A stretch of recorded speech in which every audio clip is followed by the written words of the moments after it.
This is the marijuana revolution. An activist is someone who cannot help but fight for something. That person is not motivated by a need for money, power, or fame, but in fact driven slightly mad by some internal moral engine to act to make it better.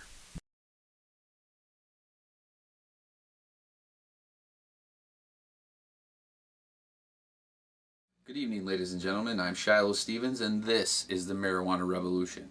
Tonight, I'm going to show you a movie called Run from the Cure, a story about Rick Simpson, the man who rediscovered the medical benefits of marijuana. But first, I want to talk to you about a little boy named Logan. On April 16, 2009, at the age of 1, he was diagnosed with B-cell acute lymphoblastic leukemia. In March 2011, during his treatment, he relapsed. In 2013, Logan once again relapsed. On January 13, 2014, doctors told Logan's family there was nothing more that they could do. But that's not where Logan's story ends. You see, his mom hasn't given up on him, and neither has my friend Pete. Pete is a longtime marijuana activist, and he learned too about the healing powers of cannabis oil. Pete is currently working on a documentary called From Seed to Cure. It's a documentary all about the oil that you're about to learn about tonight. But first, let's talk to Pete and Logan's mom.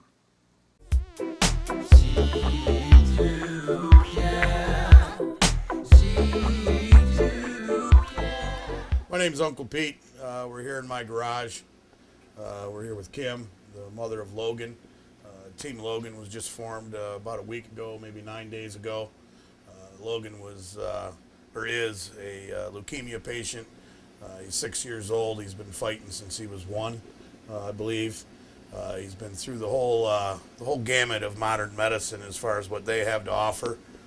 He's done the radiation, he's done the chemotherapy, he's done the bone marrow transplants. I just came in contact with Kim about 3 months after his last bone marrow transplant, where they discovered that he had come out of remission once again and essentially found cancer in his bone marrow. At that time, they were offering some experimental drugs, but no real hope other than to go home and contact hospice and make arrangements. And I believe they gave him, 3 months to a year Yes. to live. This is our initial interview. This is the second time I've met Kim. I'm just going to ask you a little bit about the battle that you've been through, where you started. Let's go all the way back to that, to the original diagnosis, and we don't need to go too far into that painful experience, but just to get an idea of how long he's been battling and how many different treatments he's been through, if you don't mind giving us a little history on that, Kim. Logan was a year. He had just turned a year. It was about a week and a half after his first birthday. He was burning up one night. We took him to the ER. His blood counts came back 53,000. We were then shipped to Sparrow Hospital, where they did a bone marrow and a lumbar puncture and confirmed that he had acute lymphoblastic leukemia. They then put him immediately within 24 hours on high-dose chemotherapy. He was subject to do that for 3 years. It was only in his bone marrow and his bloodstream. There was no CNS or any cancer detected in his testicles. About 2 years into that, we got a phone call around March 22nd, 2011, from his doctor telling me that he had relapsed again. This time they said he needed to have some radiation, and they were going to go higher on the chemotherapy. This would delay him being out of treatment within a year. He would now have to do it for another 2 years. They started hitting him with radiation to the back of his head, higher chemotherapy, exactly almost 2 years into that, which was June of 2013. He relapsed again. This time they sent us to Ann Arbor because there was nothing more that they could do themselves in Sparrow. We got to Ann Arbor. They tested his sister Madison. They weren't compatible match. So they found a 10 out of 10 bone marrow transplant donor, and they did a transplant in October of 2013. The doctor said he took it amazing. He was doing great, playing. His counts were fine.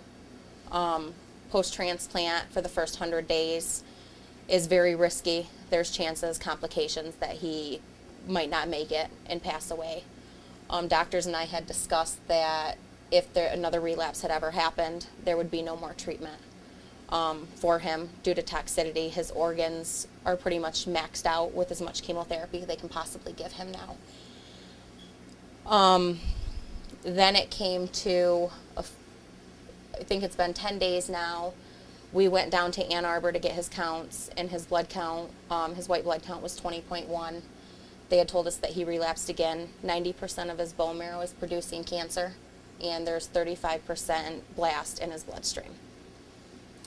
If I'm not mistaken, that was the day that we met, the day before we met? That was the day. It was the morning that we met that the hospital had called you to discuss hospice. And what was your response to that? My response was, I'm not going to put him on hospice. He's not, I'm not going to let my child die. I told them that I would go further and do a different treatment. The day that I had met with them and they told me he relapsed, they told me that he had 3 months to a year to live. But with the way that his counts were building as fast as they were, it'd be more to 3 months to 6 months of survival. We've got a lot of experience with cannabis oil and cancer and leukemia and many other conditions.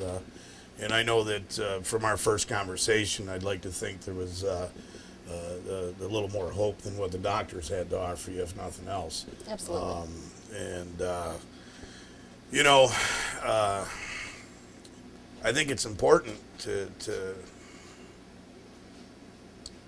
really consider the fact here that modern medicine and these doctors from the University of Michigan, with all the money and all the research and all the technology and everything that's at their disposal, gave up.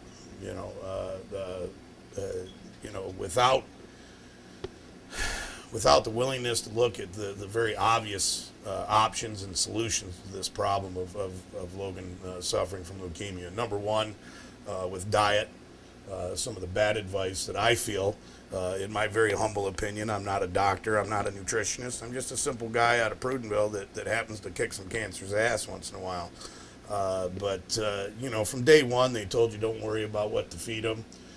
They told you not to give them fresh fruit, not to give them fresh vegetables, so on and so forth. I guess I'm just trying to get a grasp on, what in the heck is going through these people's minds. It seems so absurd when a guy like me sits here with a mother like you, to even think that somebody's going to give up on a child. The first time I met Logan, for crying out loud, this kid walked into my house, or came into my house like a firecracker. He's running from one end of my house to the other. He's chasing my animals around. They were hiding in the corner. Almost ripped my cat in half, for crying in a bucket, This kid is full of life. He's full of energy. He's full of love. He's happy. He's smiling. He's resilient. He's not ready to go home and lay down. That's for damn sure.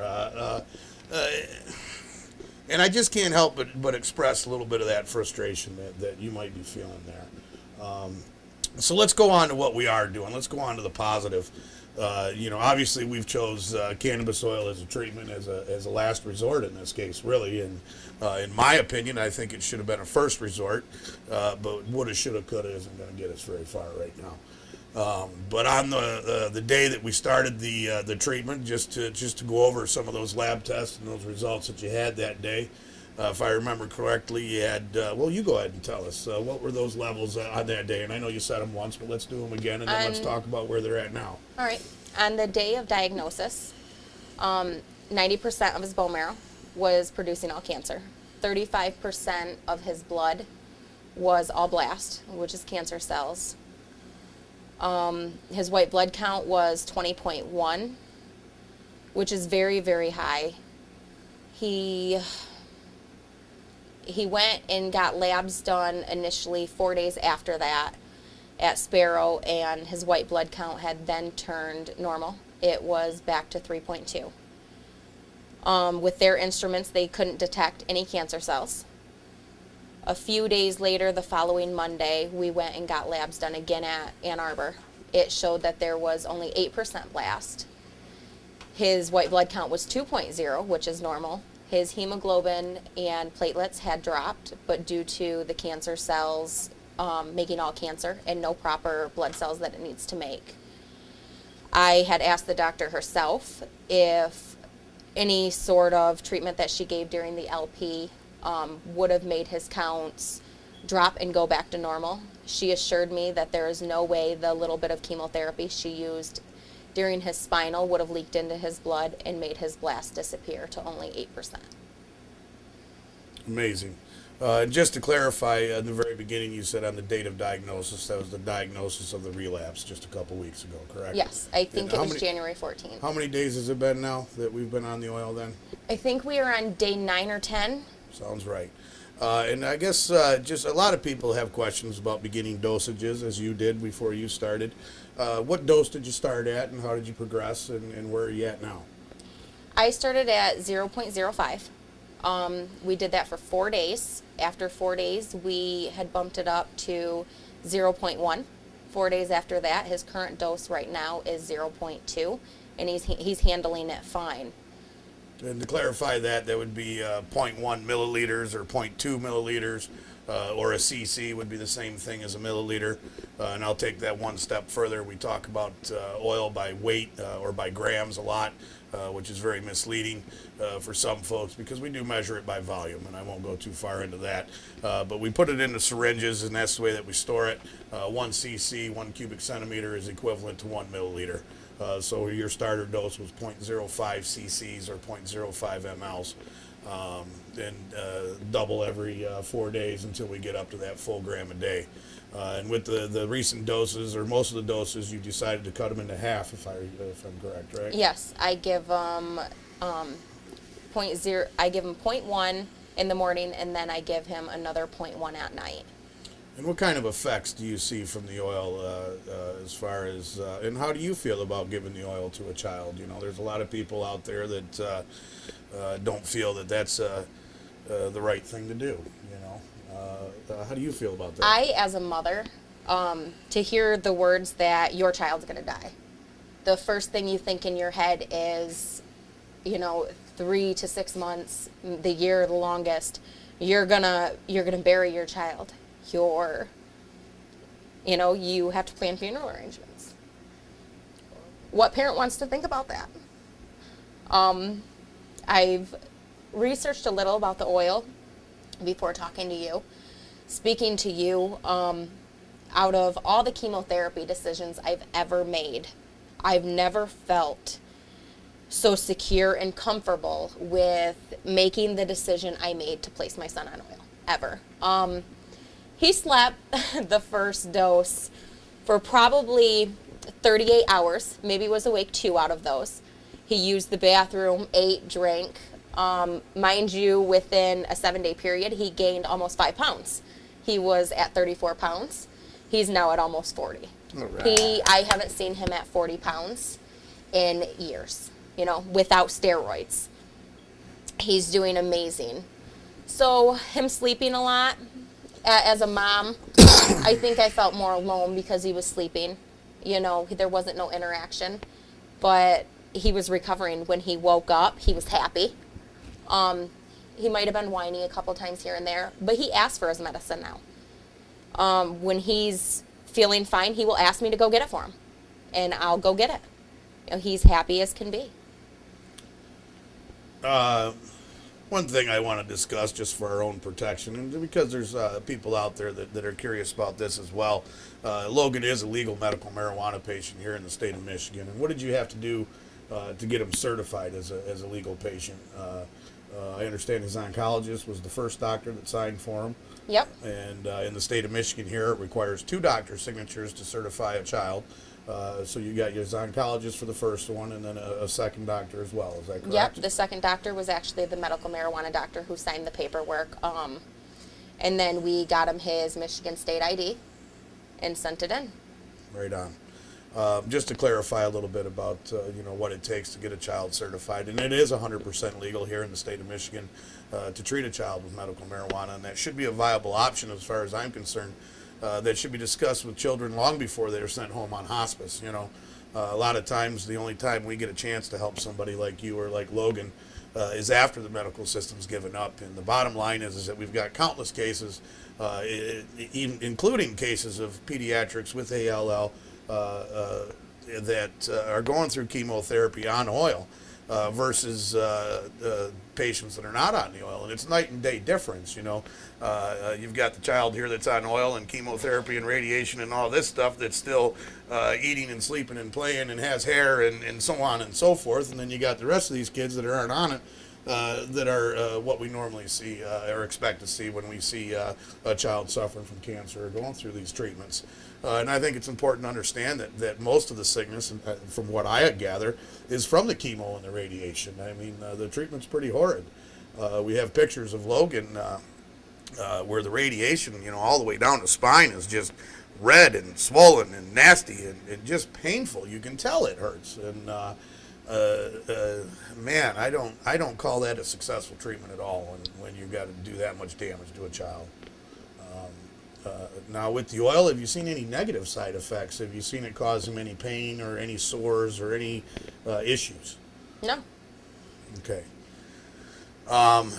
You know, we're looking at one treatment that's effective and not harming the child, and another treatment that's harming the child and doesn't seem to be very effective. It seems like a no-brainer with hindsight, doesn't it? Yes. How do you feel about the future? How do you feel Logan's chances are now compared to 2 weeks ago? Give me the difference in what's happened with you, your levels of hope, and so on. My levels of hope getting into this, getting into the oil, that is, have risen a lot. I'm very, I don't think about my son dying anymore. I don't think about burying him or making funeral arrangements. I know that he's going to grow to be an amazing young man. He's going to grow to be an adult. And eventually we'll have to teach him how to make the oil so he can make it for himself. Amen. To help Logan's family, go to www.gofundme.com/LogansHeroes. Thank you, Kim, for sharing your story, and thank you, Pete, for all the work you do. We will keep you updated.